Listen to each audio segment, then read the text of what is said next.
Today we're exploring one of the most important foundations of marine life, seaweed and marine plants. At a first glance, they might look like underwater cousins of trees and grass as we see on land, but they're different in fascinating ways.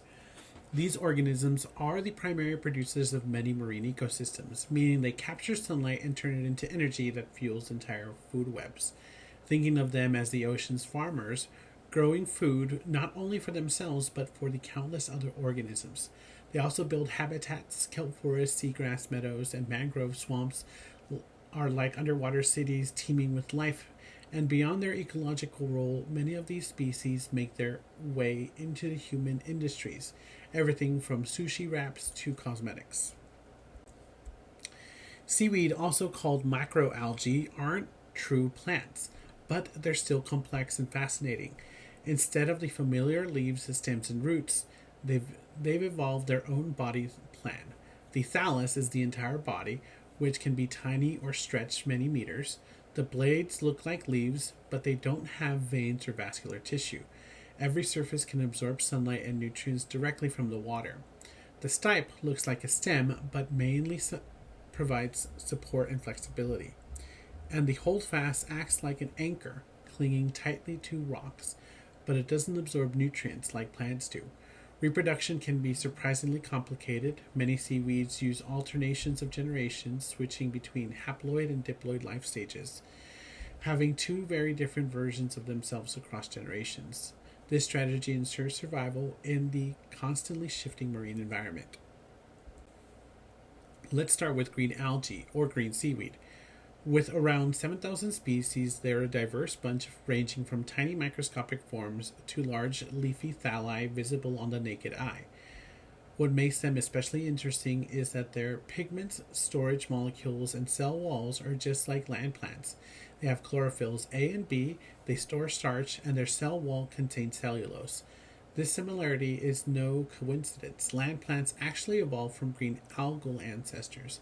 Some species are even calcareous, meaning they incorporate calcium carbonate into their bodies, which helps them resist grazing and contribute to reef structures.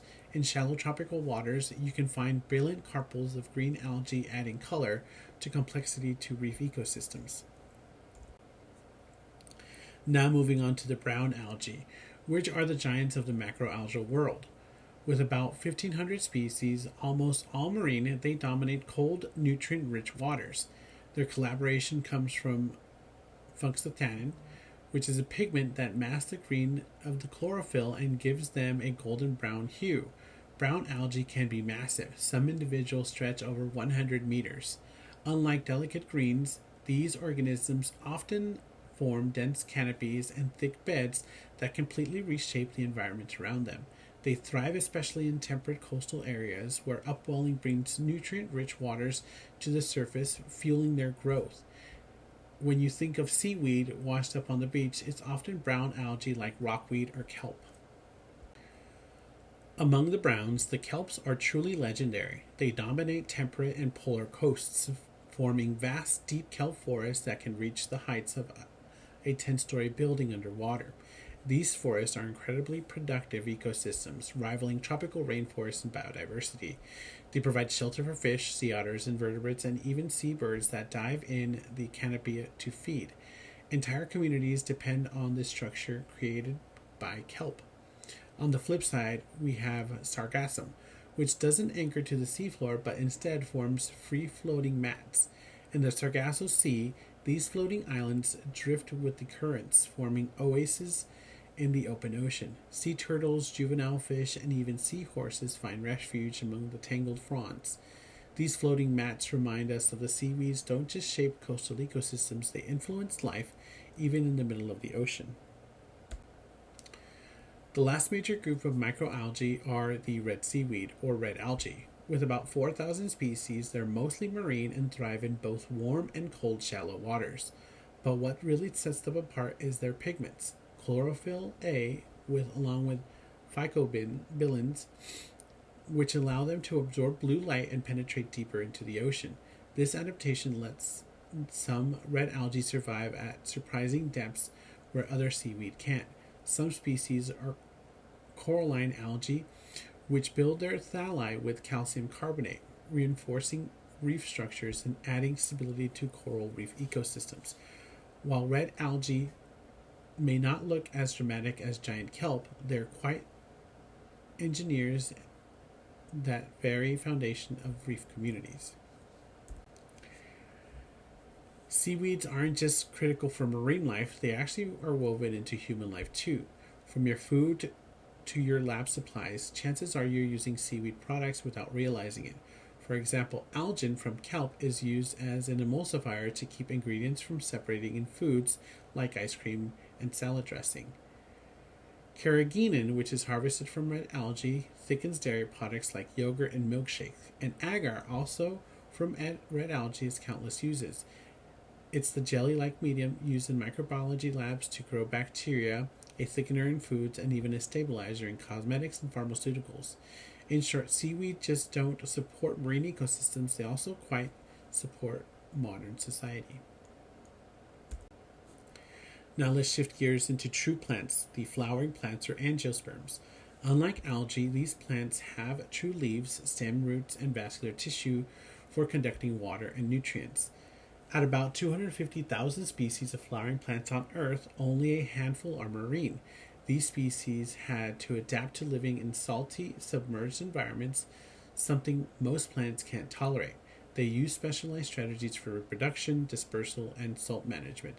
Think of them as the pioneers that pushed into the ocean and carved out unique niches where few plants could actually survive.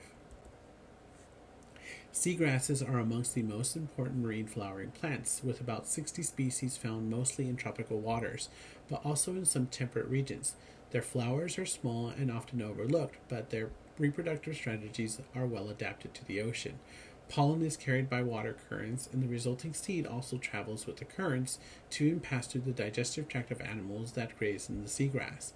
While they may look simple underwater grasses, they form extensive seagrass meadows that provide shelter and nursery grounds for countless organisms from tiny invertebrates to fish and sea turtles.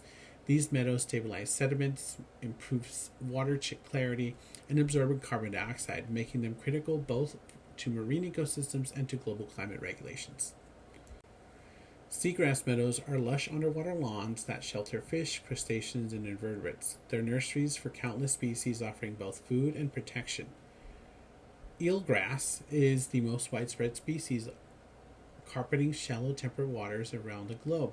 Without seagrasses, many coastal ecosystems would lose their structure and productivity.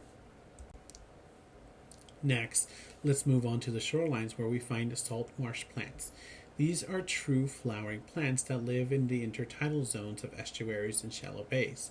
The most famous is the cordgrass, which dominates many salt marshes. These plants are tough.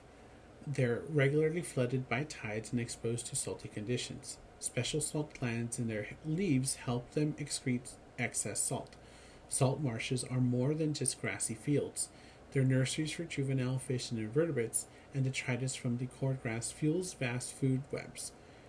Higher up in elevation, we find the halophytes. These are plants that can tolerate salt but don't get as submerged. Together, salt marshes are critical buffer zones protecting coastal zones from erosion while nurturing marine biodiversity.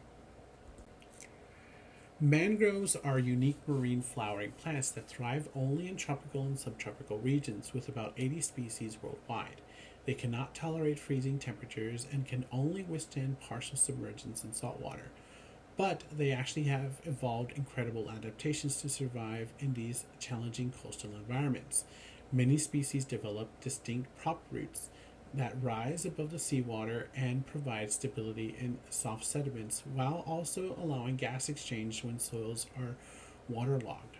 Mangrove forests, also called mangles, are highly productive ecosystems that serve as nurseries for fish, crab, and shrimp, while also offering nesting and feeding sites for birds and other wildlife. Their dense root systems protect coastlines from erosion and storm surges while trapping sediments and filtering nutrients. Remarkably, mangrove seeds often germinate while still attached to the plant, producing seedlings that fall into the water and either root nearby or drift to colonize new areas, ensuring they spread and resilience of these critical coastal forests.